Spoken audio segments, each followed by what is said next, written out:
मसीह यीशु के अजीम और काला नाम में आप सबकी सलामती चाहता हूँ। या की सलामती भेजी मेरी तरफ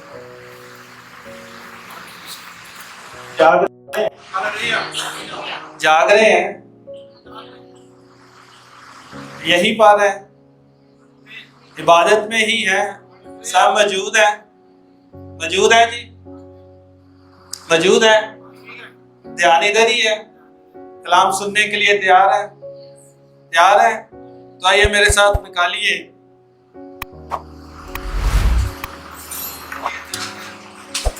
इफिसियों की कलीसिया के नाम मुकद्दस पौलुस रसूल का खत।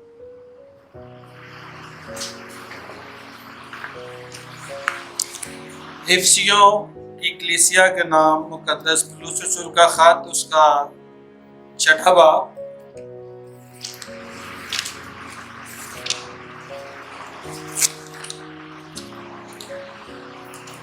इफिसियों की कलीसिया के नाम मुकद्दस पौलुस रसूल का खत, उसका 6वां बाब और उसकी 24वीं आयत, जो कि इस खत की आखिरी आयत है। इस तरह से लिखा है, जो हमारे खुदावन यीशु मसीह से लाजवाल मोहब्बत रखते हैं, उन सब पर फजल होता रहे। एक दफा मेरे पीछे बोलिए, जो हमारे खुदावन यीशु मसीह से लाजवाल मोहब्बत रखते हैं, उन सब पर फजल होता रहे। कलाम मुकद्दस के पढ़े और सुने जाने पर खुदा की बरकत हो, आमीन। ये जो खत है, ये इफिसस की कलीसिया को मुकद्दस पौलुस रसूल ने लिखा है, और इस खत का जो इख्तिताम है, जो इख्तितामी इसकी बातें हैं, वो 10वीं आयत से, 6 बाब की 10वीं आयत से शुरू होती है, जहां लिखा है, गर्ज खुदावंद में और उसकी कुदरत के जोर में मजबूत बनो। तो जो इंग्लिश किंग जेम्स का ट्रांसलेशन है, वहां ये शुरू होती है आयत फाइनली, यानी अब आखिर में मैं आपको कुछ और बताना चाहता हूँ। खत क्लोज कर रहा है मुकद्दस पौलुस रसूल, इफिसस की कलीसिया को लिखा है, और जाहिर है इफिसस की कलीसिया के थ्रू ये खत पूरे पाकिस्तान, पूरी दुनिया की कलीसियाओं को, मुझको, आपको, हम सबको पहुंचा है, ताकि इसमें से जो खुदा अपने कलाम की सच्चाइयां हमें देना चाहता है, उसमें से कुछ हम हासिल कर सके। और फिर हम देखते हैं कि आगे बहुत सारी बातें बताई गई हैं कि कैसे रूहानी जंग लड़नी चाहिए। लेकिन जब एंड होता है, बिल्कुल जो आखिरी आयत है, वहां पर पौलुस रसूल ने दो चीजों को, एक मोहब्बत और एक फजल, दोनों को आपस में इस तरह से जोड़ दिया है कि एक हमारी जिंदगी में काम करे, उसके लिए दूसरे का हमारी जिंदगी में काम करना जरूरी है। एक चीज के बगैर मोहब्बत के फजल काम नहीं करेगा। थोड़ा सा मुश्किल लगता है बाज़ औक़ात ऐसी बातों को समझना या सोचना या सुनना, लेकिन कलाम है, खुदा का कलाम है, ये अटल कलाम है और ये बदल नहीं सकता। दुनिया जो मर्जी कहती रहे कि बाइबल बदल गई है, बाइबल नहीं बदली। हाँ, बाइबल लोगों को बदल रही है और बदलती रहेगी। ये होता रहा है, ये हो रहा है और ये होता रहेगा। इसको कोई रोक नहीं सकता, क्योंकि इस बाइबल मुकद्दस के पीछे खुदा की जात खुद खड़ी है, और ये बातें वो हैं जो खुदा ने खुद फरमाई हैं और हम तक पहुंची हैं। तो ये आयत इस तरह से कह रही है कि जो हमारे खुदावंद यीशु मसीह से, जो हमारे आपका भी हमारा है, मेरा भी, हमारा है और आपका भी। यीशु हम सब का मुश्तरिक है कि नहीं? है कि नहीं? देखिए, बोलना आपको पढ़ना है, इसके बगैर हम आगे नहीं चल पाएंगे, क्योंकि ये वन वे ट्रैफिक नहीं है। हमें मिलकर खुदा के कलाम की बातों को सीखना है। जो हमारे ये पौलुस कह रहा है इफिसस की कलीसिया को, पौलुस ये कह रहा है कि जो मेरा और जो तुम्हारा, यानी कलीसिया का खुदावंद यीशु मसीह है, उससे जो भी, मैं भी, आप भी लाजवाल मोहब्बत रखेगा। कौन सी मोहब्बत? खाली मोहब्बत के लाजवाल मोहब्बत। मोहब्बत बजाते खुद एक बहुत बड़ा मसला है आज की दुनिया में, क्योंकल जो मोहब्बत की तस्वीर हम इस दुनिया के अंदर देखते हैं, बाइबल उस मोहब्बत को पेश नहीं करती। एक सादा सी बात यह है कि इस दुनिया की मोहब्बत चीजों को अपने इख्तियार में रखना चाहती है, अपने कंट्रोल में रखना चाहती है, अपने पोजेशन में रखना चाहती है।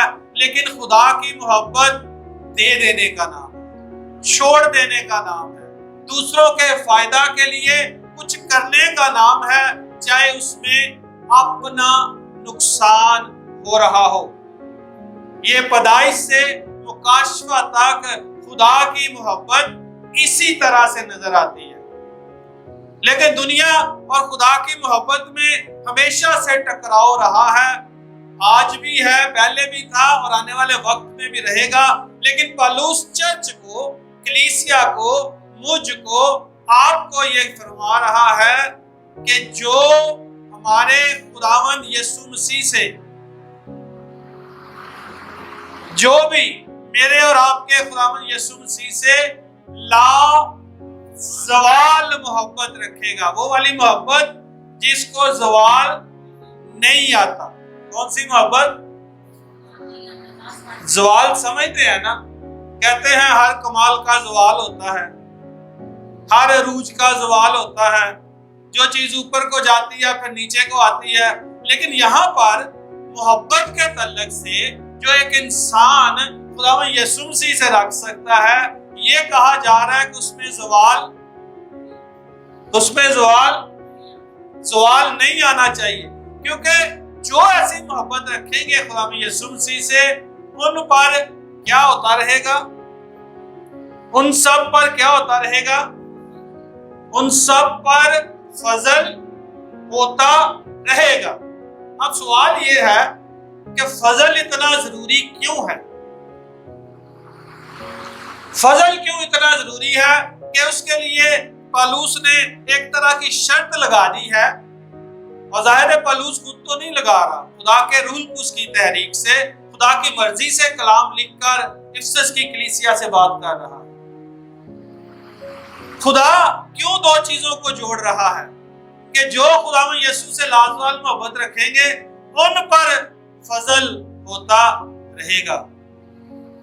फजल एक सादा सी तारीफ ये है कि ये फेवर है। क्या है? फेवर है, और फेवर की हम सबको अपनी जिंदगी में हमेशा जरूरत रहती है। आमतौर पर भी आप देखते हैं एक दूसरे की फेवर के लिए लोग बहुत कुछ करते हैं, पॉजिटिव भी नेगेटिव भी, कि किसी तरह से हमें फेवर मिल जाए, क्योंकि जब फेवर मिलती है तो कोई ना कोई हमारा फायदा होता है कि नहीं होता? इसलिए उस फेवर को हासिल करने के लिए सच भी बोला जाता है और झूठ भी बोला जाता है, और दोनों को मिलाकर भी इस दुनिया में चलाया जाता है ताकि फेवर मिल जाए, ताकि फेवर। तो इस फेवर को जब हम खुदा के कलाम के अंदर लेकर आते हैं तो बाइबल उसको फजल कहती है। इससे सादा तारीफ मैं नहीं कम से कम कर सकता इस फजल की। फजल, अगर आप चाहते हैं कि खुदा की फेवर आपकी जिंदगी के अंदर रहे, हर बात के लिए रहे, तो उसके लिए क्या करना पड़ेगा? खुदावंद यीशु मसीह से क्या रखना है? क्या रखना है? लाजवाल मोहब्बत रखनी है, फिर फजल जारी रहेगा। देखिए मुश्किल वक्त जिंदगी में आते रहते हैं। अभी मैं सिर्फ दुनियावी सी बात कर रहा हूँ, फिर थोड़ी कलाम की सख्त बात भी करता हूँ।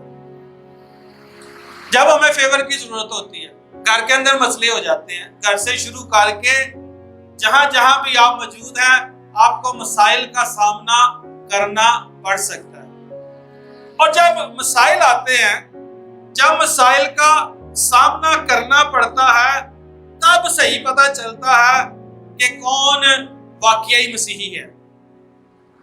हालात के अंदर, मुश्किलात के अंदर, तकलीफों के अंदर, दुखों के अंदर, जब अपनी जात पर कुछ बीत रहा होता है, तब जो आपका, मेरा, चर्च का, कलीसिया का रद्दे अमल है।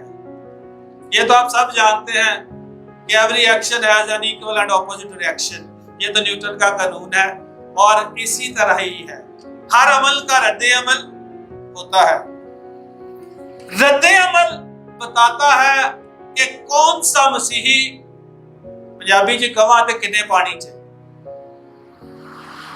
कौन सा मसीही खुदावंद यीशु से लाजवाल मोहब्बत रखता है। वजह यह है, अगर तो खुदावंद यीशु से मोहब्बत रखते हैं मसीही, तो फिर रद्दे अमल वो होगा जो बाइबल बताती है। लेकिन अगर अपने आप से मोहब्बत रखते हैं या अपने इर्द गिर्द की दुनिया से, तो फिर रद्दे अमल वो होगा जो दुनिया बताती है। और रद्दे अमल बता देता है कि कौन कैसा मसीही है। अच्छा, बातों की बात नहीं है, थोड़ी सी बातों से अगली बात है। बातों में तो हम सब मसीही हैं, पता तो उदो चलेगा। पंजाबी का एक मुहावरा है जी, या राह पे जाने या वाह पे जाने। जब रास्ते में चीजें आती हैं, घर से शुरू होती है बात और हर हद तक जाती है बात, और पता चल जाता है कि मैं और आप कैसे मसीही हैं। और एक अजीब बात यह है कि मुकाशफा की कलीसिया के अंदर, मुकाशफा की किताब के अंदर 7 कलीसियाओं को पैगाम दिया गया। और इफिसस की कलीसिया वो कलीसिया है जिसको अभी पौलुस कह रहा है कि खुदावंद यीशु से लाजवाल मोहब्बत रखनी है। वही कलीसिया है जिसको खुदावंद यीशु ने कहा कि तूने पहली सी मोहब्बत छोड़ दी। तूने पहली सी मोहब्बत, इसका मतलब सादा जुबान में यह है कि तेरी मोहब्बत को सवाल आ गया है। अब तो मुझसे वैसी मोहब्बत नहीं रखता जैसी तब रखता था जब तू मेरे पास आया। और यह एक कहानी मेरी और आपकी, हम सब की सादा सी कहानी है।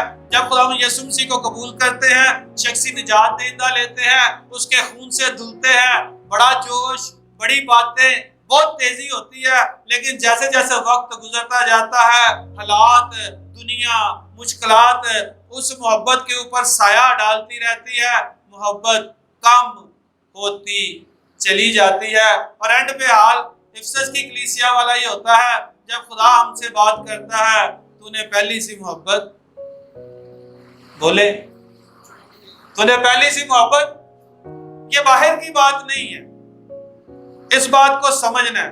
अगर मैं यहाँ पर खड़ा आज कलाम सुना रहा हूं, तो ये इस बात की श्योरिटी या इस बात की गारंटी नहीं है कि मैं लाजवाल मोहब्बत में कायम हूं। अगर भाई प्रस्तश को लीड कर रहे थे, क्वायर प्रस्तश कर रही थी, भाई यहाँ पर मीटिंग लीड कर रहे थे, या कोई भी रोल चर्च के अंदर मुझे और आपको मिला और हम कर रहे हैं, तो ये गारंटी नहीं है कि हम खुदावंद यीशु से लाजवाल मोहब्बत रखते हैं। ये लाजवाल मोहब्बत का भेद तब खुलता है जब हालात आते हैं, जब परेशानी आती है, जब घर के अंदर, जब जॉब प्लेस पर हमें ये देखना पड़ता है, करना पड़ता है कि हम कैसी जिंदगी जी रहे हैं, हम कैसा पैगाम दे रहे हैं। तब वो रद्दे अमल, वो बातें बताती हैं कि क्या हम खुदावंद यीशु से लाजवाल मोहब्बत रखते हैं या नहीं रखते। मरकज की इंजील में 12वें बाब में, अच्छा मैं हवाले नहीं पढ़ूंगा, ठीक है, अगर हवाले सारे पढ़ूंगा तो टाइम बहुत लगेगा, हवाले आप खुद पढ़ सकते हैं बाद में। मरकज की इंजील के 12वें बाब में 28वीं आयत से लेकर आगे एक शख्स खुदावंद यीशु मसीह से ये पूछता है कि बड़ा और पहला हुक्म कौन सा है? बड़ा और पहला हुक्म कौन सा है? खुदावंद यीशु मसीह ये कहते हैं कि बड़ा और पहला हुक्म ये है, सुना है इस्राएल, खुदावंद हमारा खुदा एक ही खुदावंद है और तू उसे अपने सारे दिल, अपनी सारी जान, अपनी सारी ताकत और अपनी सारी अकल से क्या रख, क्या रख, क्या रख। आप मुझे बताएं, अगर कोई शख्स, आप खुद ही हो, आपका दिल भी एक तरफ लग जाए, आपकी जान, आपकी ताकत, आपकी अकल सब खुदा की तरफ लग जाए तो पीछे बचेगा की ताड़े। यानी पूरी पर्सनैलिटी की बात हो रही है। खुदावंद यीशु मसीह खुद कह रहे हैं, और ये खुदावंद यीशु मसीह जो कह रहे हैं इस इस्रा की किताब में लिखा हुआ है, पुराने अहदनामे में। तो खुदावंद अपने खुदा से कैसी मोहब्बत रख, बोले अपने सारे दिल, अपनी सारी जान, अपनी सारी ताकत और अपनी सारी जो कुछ भी मेरे पास है, पूरी शख्सियत के साथ किससे मोहब्बत रखूं? किससे? और दूसरा हुक्म इसकी मानक खुदावंद यीशु मसीह कहते क्या है? तो अपने पड़ोसी से, तो अपने पड़ोसी से, तो अपने पड़ोसी से। अच्छा मेरा आपसे सवाल है, दोनों में से मुश्किल कौन सा काम है? पहला हुक्म के दूसरा?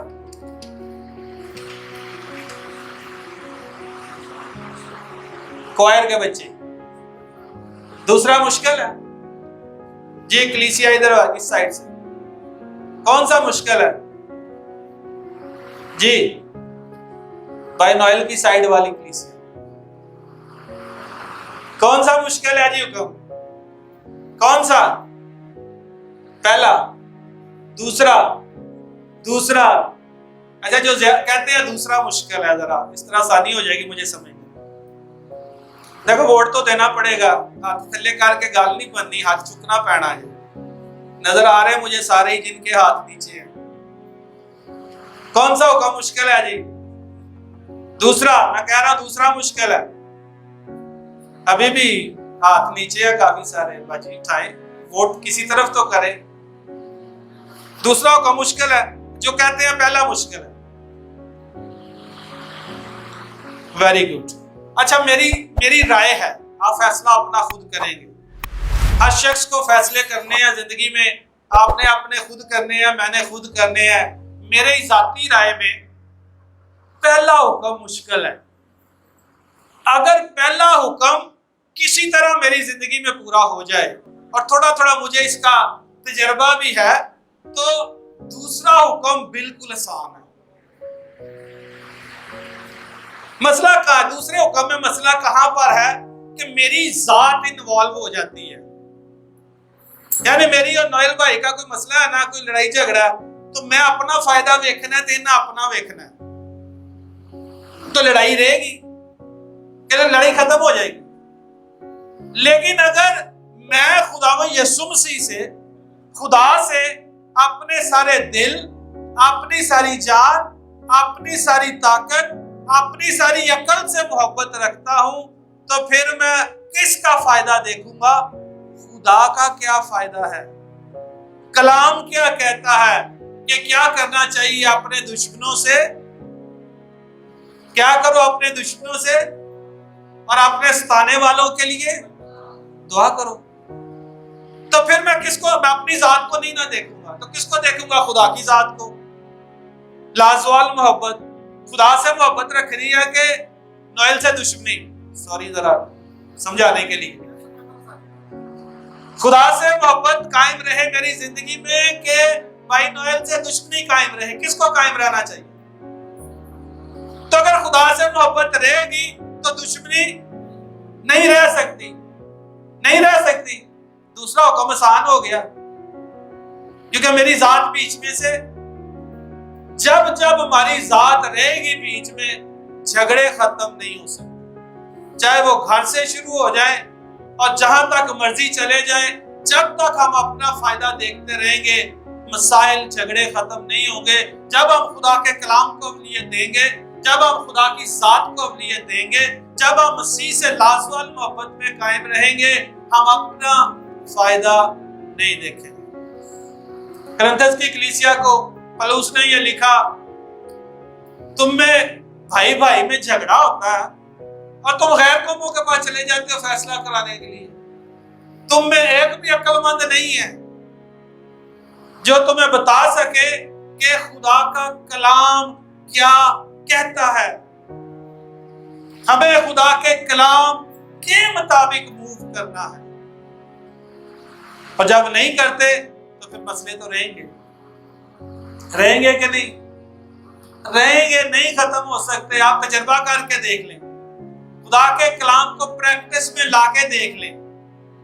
एक यही चर्च का बड़ा मसला है कि हम लाजवाल मोहब्बत पढ़ तो लेते हैं, शायद समझ भी लेते हैं, लेकिन जदों करन दी वारी आती है, ये जो खुदा की मोहब्बत है, खुदा की मोहब्बत बनी नौ इंसान के लिए एक मुश्किल ये है कि हर शख्स ये चाहता है कि उससे खुदा जैसी मोहब्बत की जाए।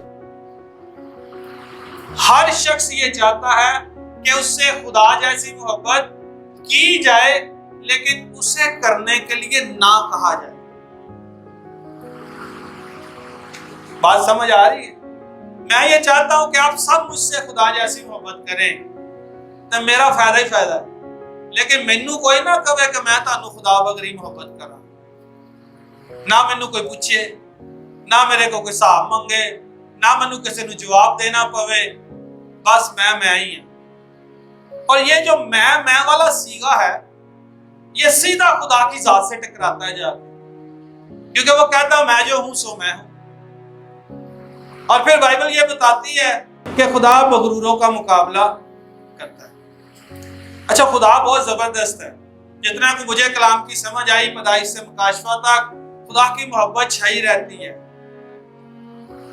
खुदा सबको चाहता है कि तौबा तक उनकी नौबत पहुंचे। ये कलाम में लिखा, सब की तौबा तक नौबत पहुंचे। लेकिन एक बंदा जिंदे अगे ना खुदा नूं बहुत गुस्सा है, जिसका खुदा मुकाबला करता है। और बंदा केड़ा? बोले बाइबल कहती, मैं तो नहीं कह रहा।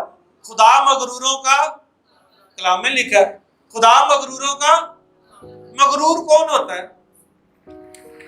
जो अपनी जात के गिर्द घूमता रहता है, जो अपना सोचता रहता है, जिसके नजदीक उसकी बात ही सब कुछ है, उसका फायदा ही सब कुछ है। बाकी चाहे पूरे घर का, पूरी कलीसिया का, पूरे जहां जहां वो मौजूद है, सबका नुकसान हो जाए, वही सब कुछ है, वो मगरूर होता है। और खुदा मगरूरों का क्या करता है? सोचिए, अगर खुदा आपके मुकाबले में खड़ा हो जाए तो की रह जाएगा ताड़े तो मेरे पल्ले। एली के बच्चे गुनाह करते थे, सैमुअल की किताब में लिखा। उसने अपने बच्चों को कहा कि भाई, अगर इंसान का गुनाह करे तो खुदा दी धुरी च कफारा दे दू के जान छुट जाएगी, तो जे इंसान खुदा दा ही गुनाह करे तो फिर जान किवें छुटनी? तो अगर खुदाई मेरे खिलाफ खड़ा हो जाए, तो जिसने मुझे सबसे छुड़ाना है, लोगों से, दुश्मनों से, हालात से, परेशानियों से, दुखों से, वही मेरे खिलाफ खड़ा हो गया, तो मुझे कौन छुड़ाएगा? आपको कौन छुड़ाएगा? फिर कोई है? और क्या मसीह के अलावा कोई और निजात है? क्या मसीह के अलावा कोई और नाम बख्शा गया है?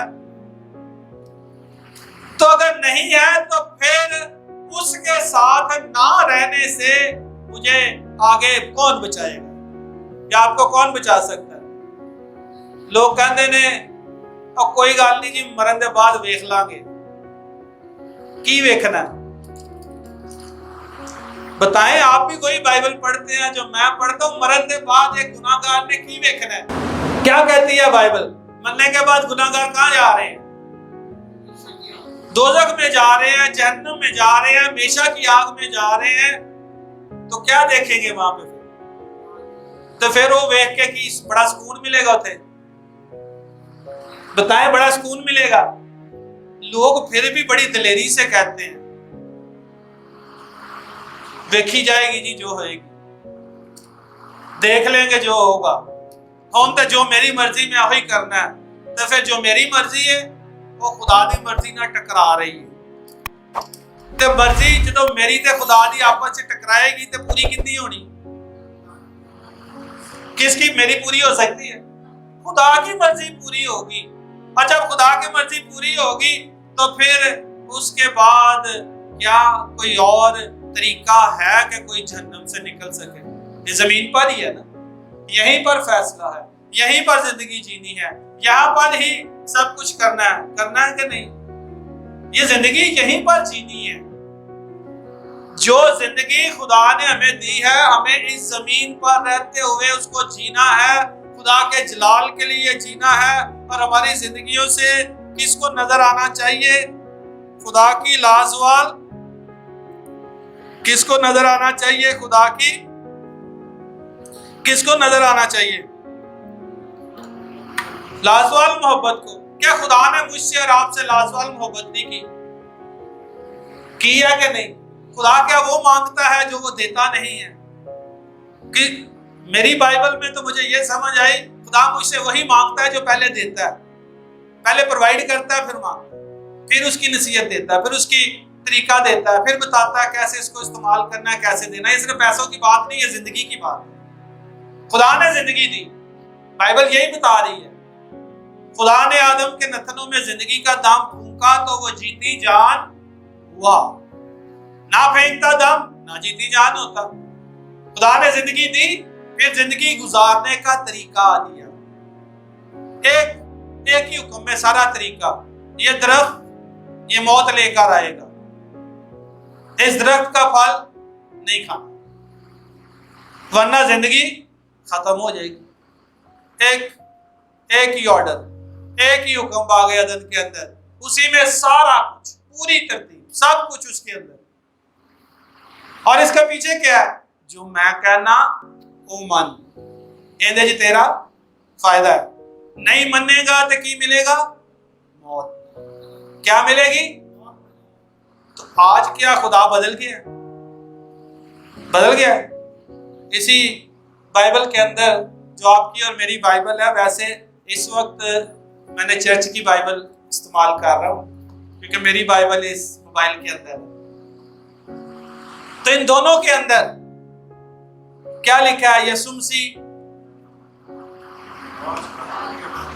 इब्रानियों का खत 13वां बाब 8वीं आयत, क्या लिखा है? यीशु मसीह कल और आज बल्कि अब तक कैसा है? बदलता है? नहीं बदलता। खुदा ला तब्दील खुदा है, ये पुराने अहद में लिखा है मलाकी की किताब में। खुदा बदलता है? नहीं बदलता है। खुदा के तरीके बदलते हैं, खुदा का जिंदगी गुजारने का जो उसने पैटर्न तरीका दिया बदलता है। आप अब पीछे से शुरू करेंगे ना, सारे हुक्म लामलू के, तो अदन में चले जाएंगे एक ही हुक्म के अंदर, या फिर यीशु मसीह ने जो खुलासा कर दिया उसके अंदर कि तो खुदावंद अपने खुदा से अपने सारे दिल, अपनी सारी जान, अपनी सारी ताकत और अपनी सारी अकल से क्या कर। और दूसरा इसकी इमानत क्या है? अपने पड़ोसी से। अच्छा, कैसी मोहब्बत पड़ोसी से रखने के लिए कहा गया? कैसी मोहब्बत?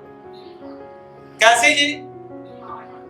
तो मेरे को तो सब कुछ होए थे, पड़ोसी भूखा नंगा है तो फिर हो गई मेरी मानत। वैसी मोहब्बत अपनी मानत हो गई। क्यों भाई, तू रिकॉर्डिंग कर रहे हैं, तू दस, ये अपनी मानत मोहब्बत है? इसकी जड़ क्या है?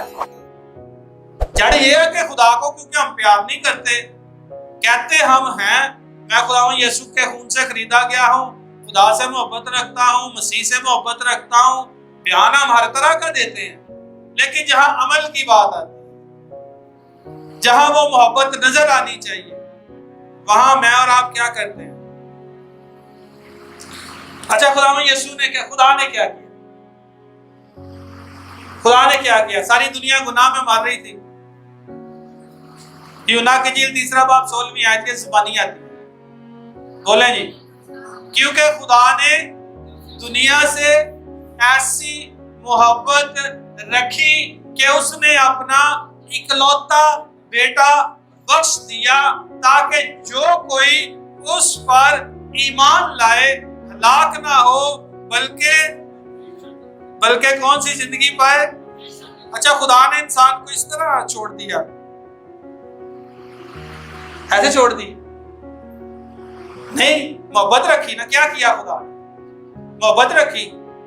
तो जो मेरा पड़ोसी मार रहा होता है या मेरे पड़ोसी के पास कुछ खाने को नहीं होता या मेरे पड़ोसी के घर में प्रॉब्लम होती है तो मैं तो सुता हूं ना अपने घर आराम नाल। लिखा है खुदा ना सोता है ना ऊँघता है। और आपके और मेरे लिए लिखा है तीमुथियुस के खात में कि वक्त बेवक्त मुस्तैद रहो। वक्त और बेवक्त दोनों वक्त क्या रहना? मुस्तैद रहना। किसी वक्त भी खुदा की मोहब्बत दूसरों तक पहुंचाने का मौका मिल सकता है। एक गलतफहमी ये है कि ये स्टेज प्रीचिंग की जगह है।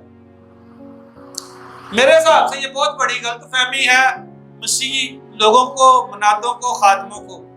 अगर मैं गलत हूं तो मैं सबसे माफी चाहता हूं, लेकिन ये मेरा जाती तजज़िया है। आप अगर सच्चे मसीही हैं, खुदा यीशु को प्यार करने वाले हैं, तो जिस जगह आप मौजूद हैं, चाहे वो आपका स्कूल है, आपका घर है, आप गली मोहल्ले में खड़े हैं, आप जॉब प्लेस पर हैं, किसी भी जगह पर है, वही आपका स्टेज है। क्यों वो स्टेज है? क्योंकि लोग आपको देख रहे हैं, लोग आपको ऑब्जर्व कर रहे हैं। और लोगों को किसकी तलाश है? मसीह की तलाश है। ये कायनात सारी किसकी तलाश में है? देखें, मसीही हो या गैर मसीही, हमेशा कहते हैं यही है मुश्किल हालात में कि कोई मसीहा खड़ा हो जाए, कोई मसीहा आ जाए। किसकी तलाश में है? मसीह की तलाश में है। तो कहां से मिलेगा मसीह? कहां से मिलना है मसीह? और भाई मुझ में से मिलना है मसीह, आप में से मिलना है मसीह। जहां आप मौजूद हैं, आपका स्टेज है, आप मसीह के मनाद हैं। वहां पर लोग आपकी जिंदगी को ऑब्जर्व कर रहे हैं, लोग देख रहे हैं कि मसीह की लाजवाल मोहब्बत बाहर आ रही है कि नहीं आ रही। एक बहुत बड़ी मुश्किल ये है, जब मैं छोटा था, मैं तो खैर अभी भी छोटा हूं, लेकिन जब मैं बहुत छोटा था तो जो गली मोहल्ला था ना, तब इकट्ठे ही रहती थी सारी कौमें। आजकल तो कुछ थोड़ा मसाइल है, तो मसीहियों को बगरे ने, और मसीही बड़े खुश है इस बात में कि हम उनकी तरह हैं। बोले हमें मसीह की तरह होना है, हमें खुदा की तरह होना है, हमें उसके कलाम के मुताबिक होना है, या हमें दुनिया की तरह होना है? देखिए, अगर आप समझते हैं कि तो मैं रुक जाता हूं। खुदा जब बनी इस्राइल को निकाल के लाया मुल्के कनान के लिए, तो खुदा सारी बातों के अंदर एक खास बात बार बार क्या करता है? जिस जगह मैं तुम्हें लेके जा रहा हूं, उन कौमों ने ये किया है, सो मैं उनको निकाल रहा हूं, तुम उनके जैसे काम ना करना वरना तुम्हें भी निकाल दूंगा। तो एंड पे खुदा ने क्या किया? उन्हें भी निकाल दिया। क्यों? क्योंकि वो भी उनकी तरह के काम करने लग गए थे। अब आप और मैं क्या चाहते हैं? अच्छे क्या चाहते हैं? कलीसिया क्या चाहती है? हम पढ़ सकते हैं, भाई ने हवाला पढ़ा था कि हम जमीन के क्या हैं, और अगर नमक का मजा जाता रहे, अगर नमक का मजा जाता रहे तो फिर क्या होता है? वो बेमजा नमक कौन इस्तेमाल करते हैं? मैंने बता सकती है, जेड़ा नमक चक के उसको रख लेते हैं संभाल के, है ना, अगली हरी हांडी चाही पाना। हम वो मसीही हैं पाकिस्तान के अंदर, अगर सारे नहीं तो मैक्सिमम जिनका मजा खत्म हो चुका है, वो वाला नमक है। हमारे अंदर कोई मजा नहीं है। तुम दुनिया का क्या हो, और नूर जब चमकता है पता चलता है। अब तो नाम ही छुपा लिया जाता है, किसी ने ना पता लग जाए कि मेरे नाना मसीही है, तो ये नूर चमकेगा? नहीं चमक सकता ना भाई। खुदा का शुक्र है मेरा नाम सीधा सिरल जेकब, हर जगह वही दसना पैंदा, कुछ लुकाना नहीं पैंदा, आप ही पता लग जाता क्रिश्चियन है। लेकिन क्या ये रवैया ठीक है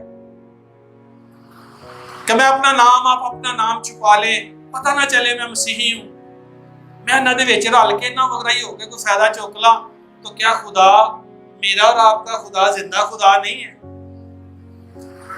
जिंदा है कि नहीं है?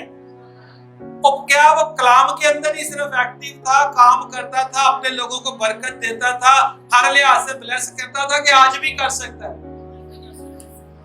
कर सकता है कि नहीं कर सकता? तो अगर मैं उसकी तरफ रुख नहीं करता, किसी और तरफ रुख करता हूं, तो फिर मैं क्या कर रहा हूं? अपने खुदा का इनकार कर रहा हूं। और अगर मैं उसका इनकार कर रहा हूं, तो फिर मेरा क्या बनेगा? क्या उसका इनकार करके कोई बच सकता है? नहीं बच सकता। तो मुझे सोचना चाहिए कि नहीं सोचना चाहिए कि पौलुस ने ऐसे ही नहीं लिखा इफिसस की कलीसिया को कि फजल उनको मिलेगा, फेवर उनको मिलेगी, खुदा का हाथ उन पर ठहरेगा, बरकत उन पर आएगी जो खुदावन यीशु से लाजवाल मोहब्बत रखेंगे, क्योंकि फिर वो यीशु को सरबुलंद करने के लिए अपनी जान भी देने से दरेग नहीं करेंगे। क्योंकि किसको सरबुलंद होना है? यीशु को कि मुझे अपनी जिंदगी में किसको सरबुलंद करना है? यीशु को कि अपने आप को? तो लेकिन मैं कर किसको रहा हूं? जब तक हमारे अंदर ये कंट्राडिक्शन खत्म नहीं होगी, हम मुश्किल में रहेंगे। मुश्किलात खुदा के लोगों पर भी रहती हैं, लेकिन वहां क्या है? वहां प्लस क्या है? प्लस खुदा है। मेरी जिंदगी में आज तक जितने मसाइल आए, जितने लोग मेरी मदद के लिए खुदा ने खड़े किए, एक बात उन सब की, उन बातों के अंदर जो वो मेरे साथ करते थे, बिल्कुल क्रिस्टल क्लियर होती थी। और खुदा ये कहता है कि मैं तेरे साथ हूं। कौन कहता है?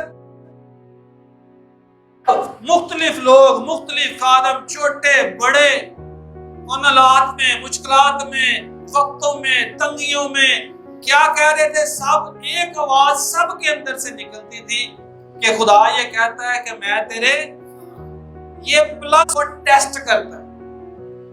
अच्छा, ये हालात एक तरफ इब्लीस उनके जरिए हमें गिराना चाह रहा होता है, खुदा से दूर ले जाना चाह रहा होता है, दूसरी तरफ खुदा हमें उनके जरिए मजबूत करना चाह रहा होता है, हमारे ईमान को ताए हुए सोने से भी ज्यादा खालिस करना चाह रहा होता है। ये पतरस कहता है खुदा हमारे ईमान को इस मोहब्बत की टेस्टिंग के अंदर खालिस, सोने से भी ज्यादा, कुंदन से भी ज्यादा खालिस कर रहा होता है। लेकिन अगर हम कायम रहे तो लिखा यह है कि खुदा के हाथ के नीचे फरोतनी से रो। तो फिर क्या होता है? फिर वो क्या करता है खुदा? अगर फरोतनी से रहे तो खुदा क्या करता है? कैसे क्या करता है?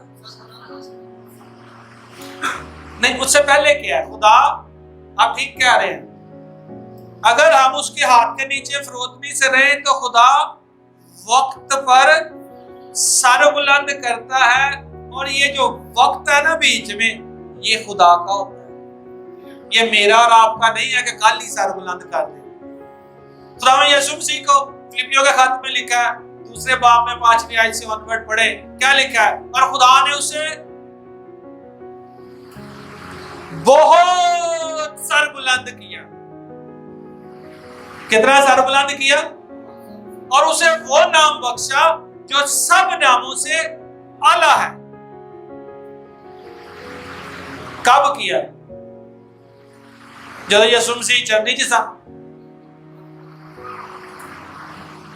जब यीशु मसीह अपनी जिंदगी खुदा की मर्जी के मुताबिक जी कर इस जमीन से आसमान पर जा चुके हैं, और बीच में कैसे कैसे सख्त कदम है, कैसे कैसे सख्त वक्त है, सब छोड़ गए। उसकी अपनी मखलूक उसके मुंह पर थूकने लगी, और ये लिस्ट बड़ी तवील है। और फिर एंड पे वो सलीब पर, और वो मर गया, दफन हो गया, सब दौड़ गए, लेकिन खुदा ने उसे नहीं छोड़ा। यीशु ने एंड पे क्या कहा था? आखिरी कलमा, मैं अपनी रूह, ऐ बाप, मैं अपनी रूह तेरे हाथों में सौंपता हूं। बहुत सारे लोग ये समझते हैं कि यीशु ने जो चौथा कलमा किया तो खुदा ने उन्हें टोटली छाड़ देता। वो आपकी मेरी निजात का एक अलग टॉपिक है। लेकिन यीशु ने, अगर खुदा ने छोड़ दिया होता, बाप ने छोड़ ही देना था, तो फिर रूह उसको सौंपने की क्या जरूरत है? मैं अपनी रूह तेरे हाथों में सौंपता हूं। खुदा ने एंड तक नहीं छोड़ा। जब यीशु ने सारा काम जो खुदा चाहता था, यानी खुदा की मर्जी उसकी जिंदगी के अंदर पूरी हुई, तो उससे वो नाम बख्शा। तो नाम तो आप और मैं भी चाहते हैं, लेकिन रोला है कैसी शॉर्टकट, किसमें है शॉर्टकट? आजकल जल्दी में है। एक खादम की मैं किताब पढ़ रहा था दुआ के ऊपर, उसने कहा 20 साल लगते हैं एक खादम तैयार होने में। कितने? आज कितनी देर लग रही?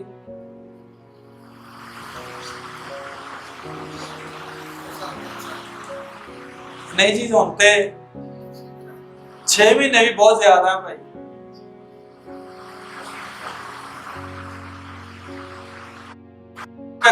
एक गल कही जाती साडे मुआशरे च कि रातों रात चोर बनते हैं। हम रातों रात को चोर बन रहे हैं। आप अंदाजा लगा सकते हैं ना, हमारी मसीहत, हमारे मसीह को हम कहां से कहां ले आए हैं। कौन लाया? मैं और आप लाए। एक और गलत फहमी ये मेरे तजजिए में असी नूं मजहब बना दिया। मसीहत मजहब नहीं है। मसीहत खुदा और इंसान की मोहब्बत की कहानी है। मसीहत खुदा और इंसान के रिश्ते की कहानी है। मसीहत खुदा और इंसान के जुड़े रहने की कहानी। और ये इस तरह की डिटेल बहुत है। मजहब इंसान बनाते हैं, खुदा ने कोई मजहब नहीं बनाया। खुदा क्या कह रहा है? मुझसे मोहब्बत रखो। फिर खुदा क्या कह रहा है? इंसानों से मोहब्बत रखो। यही है सब कुछ, सब कुछ यही है। मुझसे मोहब्बत रखो, इंसानों से क्या रखो? मोहब्बत रखो। और जब खुदा, इंसान मुश्किल में था, खुदा ने अपने बेटा बख्शा। और मुझे और आपको मोहब्बत की समझ कैसे आती है? अब आप में से, कलीसिया में से कोई निकालेगा यूहन्ना का पहला खत, और बाकी रेफरेंस वही है, 3 बाब और 16वीं है। यूहन्ना का पहला खत 3 बाब और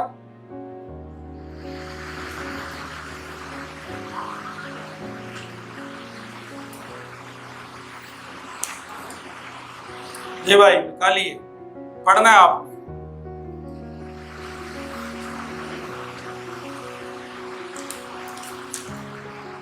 जल्दी कर लें क्योंकि आपने तंग आना, मैंने नहीं आना। 3 बाब 16वीं आयत, यूहन्ना का पहला खत, उसका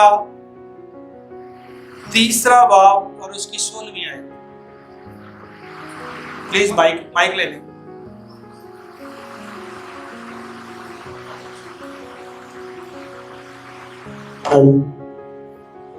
खुदा के कलाम में इस तरह लिखा है कि हमने मोहब्बत को इसी से जाना है कि उसने हमारे वास्ते अपनी जान दे दी, और हम पर भी भाइयों के वास्ते जान देना फर्ज है। इधर ही रुकिए। हमने मोहब्बत को कैसे जाना? इसी से जाना। किस तरह से जाना? कैसे जाना? कि उसने, किसने? यीशु ने हमारे लिए क्या कर दी? किसकी जान दे दी? अपनी जान नहीं, उन्हें किसी होर दी लैके दी थी।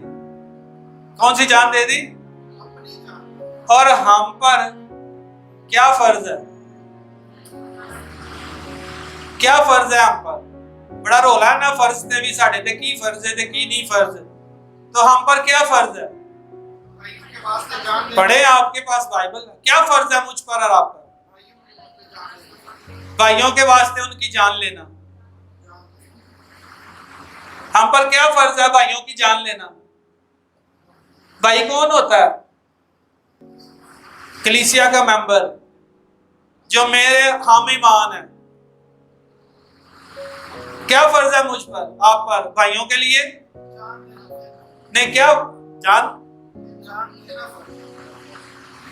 क्या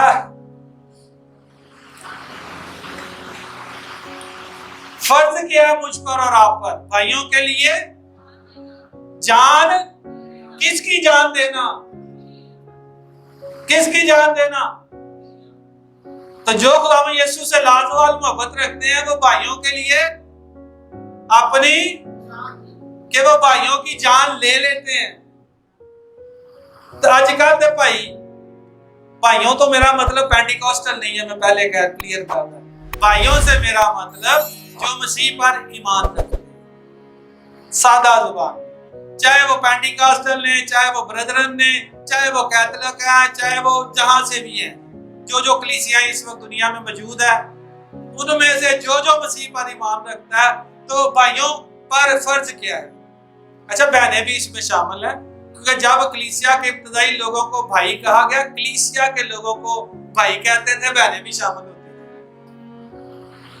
तो क्या फर्ज है भाइयों के लिए? आप और मैं है कि नहीं कलीसिया के मेंबर? जिस तरह आप कहते हैं लगदा तो नहीं। मैं इस चर्च कलीसिया की बात नहीं कर रहा। ये चर्च कलीसिया, पेंटिकॉस्टल चर्च भी उसी आलमगीर कलीसिया का एक हिस्सा है। कौन कौन मसीह पर ईमान रखता है कि वो उसका निजात देता है, उसके खून से हमारे गुनाह धुले हैं, हम साफ हुए हैं, और यीशु के नाम में खुदा हमारी दुआएं सुनता है, सब कुछ होता है। कौन कौन ईमान रखता है?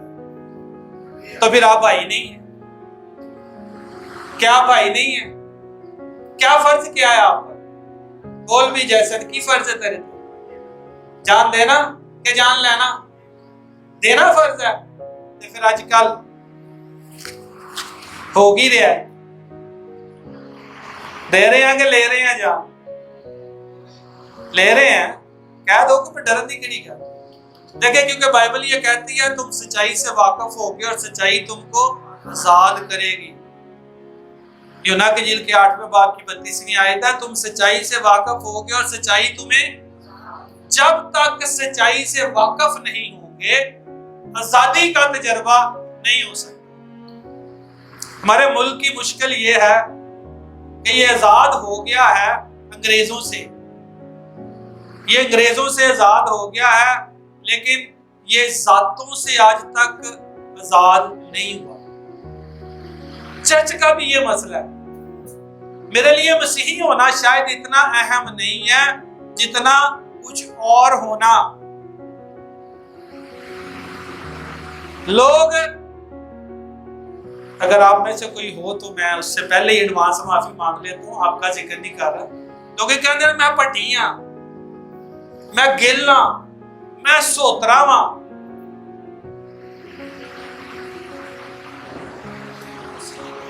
तो मसीही कोई नहीं,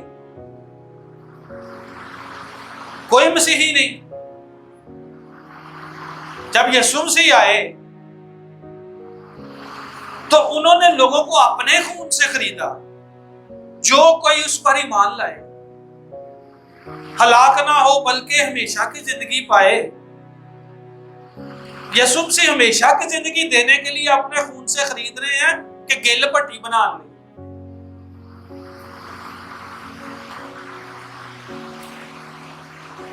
जो हमारे खुदावन पलूस की एक बड़ी खूबी है, चीजों को पर्सनलाइज करता है। अब ध्यान से उसके खतूत पढ़े, पर्सनलाइज समझते हैं, अपनी जात से जोड़ता है। अब उसने खाते तो लिखा इफसस की कलीसिया को, जोड़ा उसने अपने और इफसस की कलीसिया से, दोनों को मिलाकर, जो हमारे, मेरे और तुम्हारे खुदावन यीशु मसीह से लाजवाल मोहब्बत रखते हैं। तो जो लाजवाल मोहब्बत रखते हैं, ये गिल पट्टी, अपनी जात, अपने फायदे, ये उन्हों का मसला है ही नहीं। ये उनका मसला नहीं है। जो खुदावन यीशु से लाजवाल मोहब्बत रखते हैं, उनकी जिंदगी का एक ही मसला है, एक ही मकसद है कि किसी तरह खुदावन यीशु उनकी जिंदगी से इज्जत और जलाल पाए। उनकी निगाहें और तरफ है ही नहीं। जैसे इब्रानियों के खाते में लिखा है 12वें बाब की 2री आयत में कि ईमान के बानी और कामल करने वाले यीशु को बोले, नौजवान बोल रहे ना, क्या तकने का मतलब समझते हैं? तकते रहने का मतलब समझते हैं? 10 भाई किन्ना को टाइम होंदा यीशु तकन दा जिंदगी च, और थोड़े काम ने, मोबाइल भी तकना, फेसबुक भी तकनी, टीवी भी देखना, दोस्तां भी तकना, और कुछ और चीजें ऐड है उनको मैं सेंसर कर देता। आप समझदार? तो यीशु नु तकन दा टाइम किन्ने को, ते जे यीशु नु तकन दा टाइम कोई नहीं, ते यकीन जानो मसीही भी कोई नहीं। ए गल्ला बात है जी। एक सच्चा मसीही जो खुदावन यीशु से लाजवाल मोहब्बत रखता है, आज चिराग लेके भी नहीं जला बता।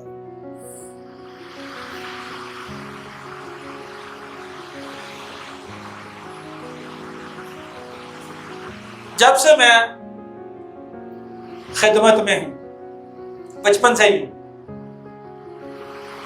उदों दा परेशान ही है इस गल तो। जिन्हों वेखो दूजे दे है मसीही है, वो मसीही है, बहने बहनों पे, भाई बहन सारे एक दूजे ते इतराज ही करी जाते हैं। तो जो बाइबल स्कूल में आते हैं स्टूडेंट, उनको तो मैं सीधा, और अरुण भाई जैसे जो मेरे दोस्त हैं, इन्होंने तो चिट्टा जवाब मिल जाता है कि भाई आप ही बन के वहा ला। तेनू लगता मैं गलत मसीही, तो तू सही बन के वहा ना। एतराज करने से क्या होगा? खुदा सिर्फ मुझे नहीं देख रहा, आप सबको भी देख रहा है। खुदा सिर्फ मुझसे नहीं चाहता, आप सबसे भी चाहता है कि मसीह की लाजवाल मोहब्बत हमारे अंदर पाई जाए। अगर आपको लगता है मुझ में नहीं है, तो आप मुझे क्यों फोकस कर रहे हैं? मैं आपका मसीह हूं। भाई अपने मसीह को फोकस करो जो आपसे लाजवाल मोहब्बत रखता है, और वैसे बने। लेकिन मसीही एक दूजे ते तनकीद कर करके विचों जवाब काट देने कि जी वो उंजदा ते मैं भी इंजदा, ते फिर की हो गया? बहुत कुछ हो गया भाई। वो उंजदा है तो उन्होंने तो खुदा पूछेगा, ते जे तू भी इंजदा बनना है तो फिर तेनू भी पूछेगा। तो खुदा तो सबको पूछेगा, वो तो सबकी अदालत करेगा, वो तो सबका हिसाब होगा। और ये जो लिखा ना कि जिंदा खुदा के हाथों में पड़ना हौलनाक बात है, लिखा है ना आपकी बाइबल में, मेरी में लिखा है इब्रानियों के खाते में, जिंदा खुदा के हाथों में पड़ना कैसी बात है? हौलनाक। समझते हैं क्या होता है? बताएं जी, सही उर्दू वाला कोई होए तो दसे, हौलनाक किसको कहते हैं? ये आयत ईमानदारों के लिए लिखी है, आपके और मेरे जैसों के लिए। ये गैर ईमानदारों की आयत नहीं है, ये मेरे और आपके जैसे ईमानदारों की आयत है कि जिंदा खुदा के हाथों में पड़ना बहुत खतरनाक गाल है। क्यों? क्योंकि देखो, अगर तो मैं मसीह को नहीं जानता, खुदा को नहीं जानता, तो एक फर्क बात है। लेकिन जब मैं जान गया, जब मैं समझ गया, जब मैंने उसका तजर्बा कर लिया, तो फिर खतरे च कौन है? मैं हूं खतरे में। मूसा ने किन्ने को गुनाह कर दिते थे? चलो दसो, किन्नी उन्हें लंबी लिस्ट दी थी। जब से खुदा ने उसे कहा कि जा, मैं तुझे फराउन के पास भेजता हूं और बनी इसराइल को मुल्क कनान की सरहद तक लाने तक 40 सालों में मूसा ने कितने गुनाह किए थे? कितनी डिटेल दी थी किताब में, बाइबल मुकद्दस में? बताएं, कितनी दफा खुदा ने उसको सख्ती से कहा तू गलत कीता है? कितनी दफा? कितनी बारी? कितनी दफा? कब कहा था? जब उसने चट्टान को 2 दफा लाठी मारी, खुदा ने कहा तूने मेरी ताज़ीम नहीं की, तो सजा क्या मिली? और मिली सजा के नहीं मिली ना, तो खुदा ने क्या कहा कि नबूदी जड़ी चोटी ते चढ़ जा तो वेख ले, तो दाखिल नहीं तू हो सकता। और मूसा इस तरह की किताब में कहता है मैंने खुदा से फरियाद की, खुदा ने क्या बस चुप। ये बस चुप का मतलब पता जी की है? ये अज दी अंग्रेजी च शट अप कॉल है। मुंह बंद, इस मामले में दोबारा बात नहीं हो, तू वेख ले बस, तू जा नहीं सकता, तू दाखिल नहीं हो सकता मुल्क कनान के अंदर। देखो, फिजिकल रैलम में जिस्मानी बदन के साथ मूसा दाखिल नहीं हुआ, बाद में यीशु मसीह के पास पहाड़ पर था, वो एक अलग बात है। लेकिन इस जिस्म के साथ दाखिल, उसने कहा मैं बड़ी फरियाद की थी, मेरी सुनी। अच्छा बताएं, आप और मैं यीशु को कबूल करने के बाद ईमानदार होने इतने रिलैक्स कैसे हो जाते हैं? तो कोई गल नहीं, फिर क्या है, कर लेंगे, हो जाएगा, देखी जाएगी। हुण ते मेरा फायदा, राती झूठ बोलांगा, सुबह झूठ बोलांगा, सोन लगिया दुआ कर लांगा, माफी मांग लांगा। क्या खुदा ऐसे खेलों में है? खुदा एक शख्सियत है, खुदा बाप है।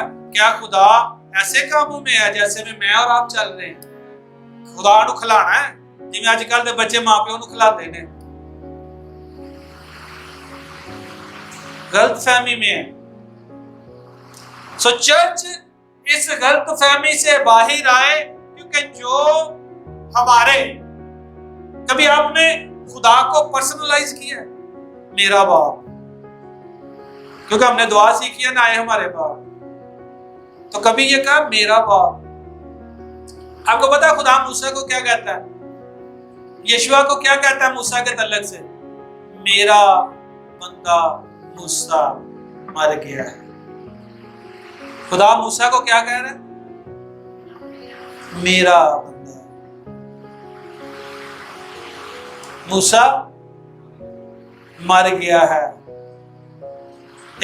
आसमान पर चला गया, यीशुआ ने उसकी, एलीशा ने उसकी चादर उठाई, यरदन पर लपेट के मारी और कहा एलिया का खुदा कहां है? पहली और आखिरी दफा। किसका खुदा? उसका जो है ना, वो दूसरों वाला है। आपका खुदा है, आपका बाप है, आपका जाती रिश्ता है। हमारे पास तो जो स्टूडेंट आते हैं, एक बात उनको शुरू में बता देते हैं, भाई साढ़े पीछे नहीं चलना, असि भी मसीह के पीछे, तुहानू भी मसीह के पीछे लाना है, अपनी जंग लड़नी सीखनी।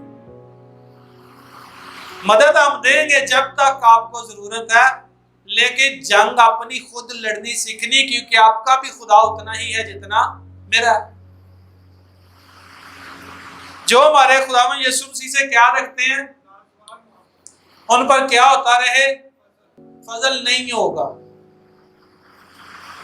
अगर खुदावंद यीशु से लाजवाल मोहब्बत नहीं है तो फजल। अब आखिरी थोड़ी सी सख्त बात करके, ये तो छोटी छोटी बातें हैं ना फायदे जिंदगी के, लेकिन खुदा के कलाम पर चलने और अमल करने की बात है, जिसके लिए हमें असल में फजल की भारी जरूरत होती है। क्योंकि मुआफी लेना आसान काम है, मुआफी देना मुश्किल काम है, और ये मुश्किल से मुश्किल तर हो जाती है जितना करीबी रिश्ता होता है मुआफी देने में। क्या कह रहा हूं मैं? जितना आपका करीबी रिश्ता है उस शख्स के साथ जिसको मुआफी देने की नौबत आ गई है कि आप उसे मुआफ करें, तो रिलेशनशिप कायम रहेगा और आगे चल सकता है, वरना वो रिश्ता ब्रेक हो जाएगा। चाहे वो मियाँ बीवी का हो, चाहे वो बहन भाइयों का हो, चाहे वो औलाद और माँ बाप का हो, चाहे वो पास्टर और चर्च का हो, चाहे चर्च मेंबर और चर्च मेंबर का हो, किसी भी जगह पर कितना रिश्ते के अंदर मजबूती है, सिंसेरिटी है, उसके हिसाब से माफी देना मुश्किल हो जाता है। क्योंकि इब्लीस एक ईमानदार को आजमाता वहां से है जहां से वो सोच भी नहीं सकता। जिन रिश्तों से आप सोच नहीं ना सकते कि आप आजमाए जा सकते हैं और आप खुदा की राह पर चलना चाहते हैं, यकीन जाने वहीं से आजमाए जाएंगे। और उस वक्त उस हालत में मुआफ करना, कलाम के मुताबिक चलना नामुमकिन सी बात नजर आती है। छोटे मोटे फायदे थे, चलो बंदा छाड़ देता है ना, चल कोई नहीं यार तू मेरे खिलाफ है क्या सी, कोई गल नहीं, चल सह ले, तुमने कलाई सी ना, चल माफ कर। लेकिन ये जो रिश्तों का गोरख धंधा है ना, इसके अंदर ही मसीहत का पता चलता है।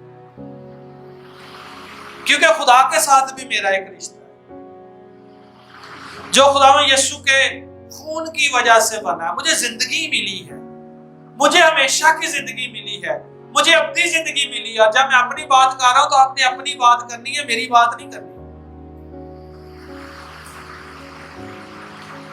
और खुदा मुझसे उस जिंदगी का तरीका और सलीका बताने के बाद अब हिसाब भी मांगता है कि ये तो मैंने सीख लिया। हाँ बाइबल कहती है मोहब्बत रखनी है, हाँ बाइबल कहती है माफ करना है, हाँ बाइबल कहती है दूसरों का फायदा देखना है, हाँ बाइबल कहती है कि अपने अहवाल पर नहीं दूसरों के अहवाल पर भी नजर रखनी है। लेकिन बातों से खुदा सेटिस्फाई नहीं होता। फिर खुदा चेक करेगा, जैसे बच्चे पेपर देते हैं ना पूरा साल पढ़ के, खुदा भी फिर टेस्ट लेता है। इब्लीस टेम्प्ट करता है, खुदा टेस्ट करता है, इम्तिहान लेता है। इब्लीस टेम्प्ट करता है यानी आजमाइश में डालता है। बातें इकट्ठी चलेंगी। इब्लीस आपके करीब लोगों को ढूंढ के वसीले आपको गिराने का क्या मतलब है? मसीहत से निकाले, मसीह की मोहब्बत से बाहर निकालेगा तो मसीह के साये से भी निकल जाएंगे। जब उसके हाथ के नीचे निकलेंगे, खुदा का हाथ नहीं होगा मेरे ऊपर, तो फिर मैं बहुत कमजोर हालत में हूँ। खुदा क्योंकि मुझे इम्तिहान में डालना चाहता है। खुदा का मकसद गिराना नहीं है, बल्कि उसी आजमाइश को लेकर मुझे मजबूत करना है। खुदा होने देता है। थोड़ी मुश्किल शायद आपको लग रही है, लेकिन ऐसे ही होता है। आप कलाम पैदाइश से मुकाशफा तक पढ़े, आपको खुदा के लोगों की जिंदगियों में इसी तरह नजर आएगा। खुदा होने देता है, इजाजत दे देता है, क्योंकि खुदा को भी अपने बंदे पर फख्र होता है। इब्लीस आया सैर करता करता फरिश्तों के साथ, तो खुदा ने क्या कहा, मेरे बंदा यूब के हाल पर भी कभी गौर किया? तो कभी कभी शायद मैं और आप भी ऐसी जगह पर होते हैं कि खुदा कहता है मेरे फलाने बंदे के हाल पर भी गौर किया। हमें पता नहीं होता कि पीछे क्या हो रहा है। जैसे यूब को पता नहीं था पीछे की जंग लगी, खुदा बिल्कुल गिराने के मूड में नहीं है, खुदा मजबूत करने के मूड में है। इब्लीस 100% गिराने तबाह करने के मूड में है। सो खुदा ने उसे इजाजत दी और उसने टेम्प्ट किया।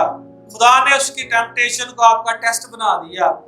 अगर खुदावंद यीशु से लाजवाल मोहब्बत रखते हैं तो आप निकल जाएंगे, क्योंकि आप माफ कर देंगे। लेकिन अगर ना निकल पाए तो समझ लें कि आप अपनी जात में घिर गए हैं। इब्लीस ने आपको घेर दिया कि तू अपना सोच, इन्हें मेरे नाल बहुत पैड़ी की। तो भाई ये तो गल सच हुई तो पैड़ी, इसमें तो कोई शक नहीं, वही तो बुरी है। लेकिन फिर यह भी सोचना पैंदा ना, जिंदे नाल मोहब्बत करने उहदे नाल घट बुरी हुई। अगर मेरी खातर मसीह नाल बड़ी भैड़ी हुई तो उसकी खातर थोड़ी जी भैड़ी तो मैनू भी सहनी पड़ेगी। क्या कहता है रोमियो के खात में पौलुस, क्या इस दुनिया के दुख दर्द उस जलाल के बराबर हो सकते हैं जो हमें मिलने वाला आने वाले जहान? हो सकता है? नहीं हो सकते ना इस दुनिया के दुख दर्द। तो क्या उन दुख दर्दों की वजह से, उन रिश्तों की वजह से मैं और आप मसीह को छोड़ दें? ऐसा काम अक्लमंदों से मुतवक्को नहीं है। जो खुदावंद यीशु से लाजवाल मोहब्बत रखते हैं वो फिर माफ करने का फजल पा लेते हैं। मैं सिर्फ एक बात और ऐड करता हूं, वो ये है कि फजल मांगना पड़ता है। यानी कहना पड़ता है। और बहुत सारे मसीही इस बात में फेल हो जाते हैं कि वो खुदा को ये कहें कि मैं तेरी मर्जी, तेरे कलाम के मुताबिक चलना चाहता हूँ, चलना चाहती हूँ, लेकिन चल नहीं पा रहा, चल नहीं पा रही, मुझे फजल चाहिए। और मेरी जिंदगी का तजर्बा यह है कि फजल जारी होता है, क्योंकि खुदा का कलाम सच्चा है। हम खुदा की लाजवाल मोहब्बत में, मसीह से लाजवाल मोहब्बत में मूव करना चाहते हैं। खुदा फजल देता है और फिर हमारी जिंदगी के अंदर खुदा की जात के वो रेवलेशन और मुकाशफात खुलते हैं जो आम हालात में नहीं खुलते। ये दुख, ये तकलीफें, ये आजमाइशें जिनको हम नेगेटिव समझते हैं, एक ईमानदार के लिए बहुत पॉजिटिव होते हैं अगर वो मसीह की लाजवाल मोहब्बत में कायम रह जाए और खुदा से फजल ले ले। तो क्योंकि वो उसकी जिंदगी को खुदा के साथ बहुत गहरा, बहुत मजबूत, खुदा की बहुत समझ बख्श देते हैं।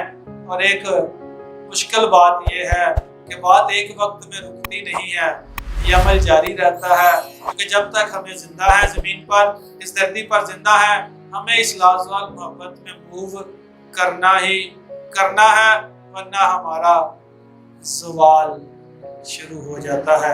आइए अपनी आंखों को बंद कीजिए और मेरी दरखास्त, सब पहली दरखास्त यह है कि सब अपनी आंखें बंद करें।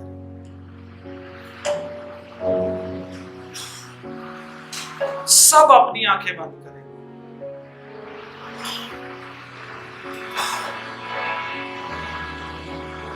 हम म्यूजिक वालों की फिक्र नहीं करनी, वो मुझे पता आंखें बंद करके भी बजा लेते हैं। सब ने अपनी आंखें बंद करनी है। और दूसरी बात यह है कि इस कलाम की रोशनी में अपनी जात पर गौर करना है। आप कहां पर खड़े हैं, आप कैसे मसीही हैं, सिर्फ ये देखना है। क्योंकि जब हम इस जमीन से रुखसत होंगे, मुझे अपना हिसाब देना है इस जिंदगी का, आपको अपना हिसाब देना है। भाई थोड़ी सी आवाज कम रखिए प्लीज। आपने अपना हिसाब देना है, मैंने अपना हिसाब देना है। आसमान पर जाकर ना शौहर बीवी का हिसाब देगा, ना बीवी शौहर का हिसाब देगी, ना बच्चे माँ बाप का हिसाब देंगे, ना माँ बाप बच्चों का हिसाब देंगे। सब ने अपना अपना हिसाब देना है। सो अपनी जिंदगी पर गौर करना है। मेरे भाइयों, मेरी बहनों, बच्चों, कीमती वक्त है, सारा वक्त ही कीमती है, लेकिन किसी भी बात में उलझ कर इस वक्त में अपनी जात पर गौर करना बंद मत कीजिए, क्योंकि खुदा का रूल आपको बताएगा कि आप कहाँ पर कमजोर हैं, और फिर खुदा अपने फजल से आपको मजबूत करेगा इस एरिया में, अगर आप उस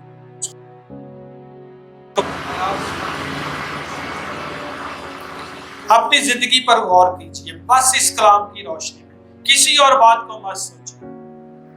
क्या मैं सोचिए इस बात को कि क्या मैं खुदा यीशु से लाजवाल मोहब्बत रखती हूँ? क्या खुदा की सारी मदद हमारे लिए जारी है, सारी है, उसका रूह कुछ इस जमीन पर मौजूद है, उसका कलाम हमारे पास है, वो अपने लोगों के वसीले हमारी मदद करता है।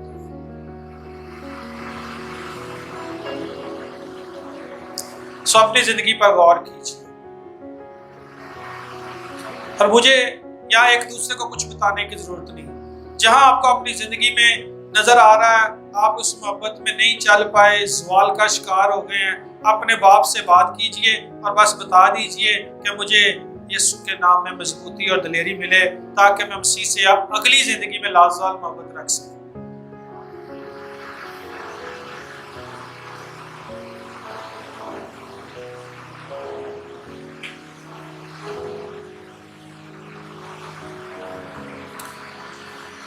हालेलुया।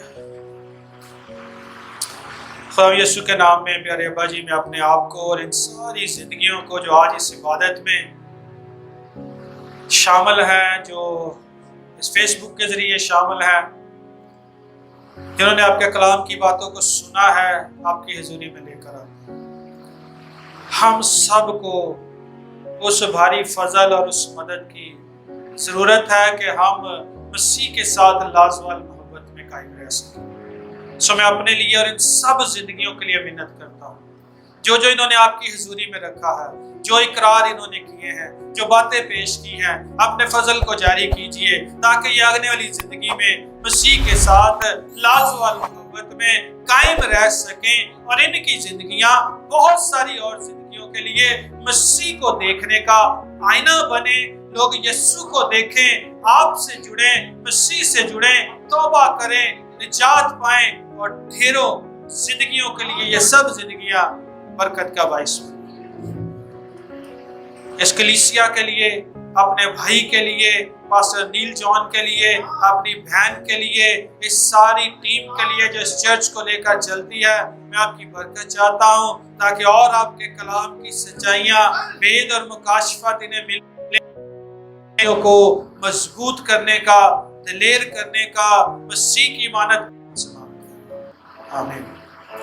बहुत शुक्रिया जी, थैंक यू वेरी मच।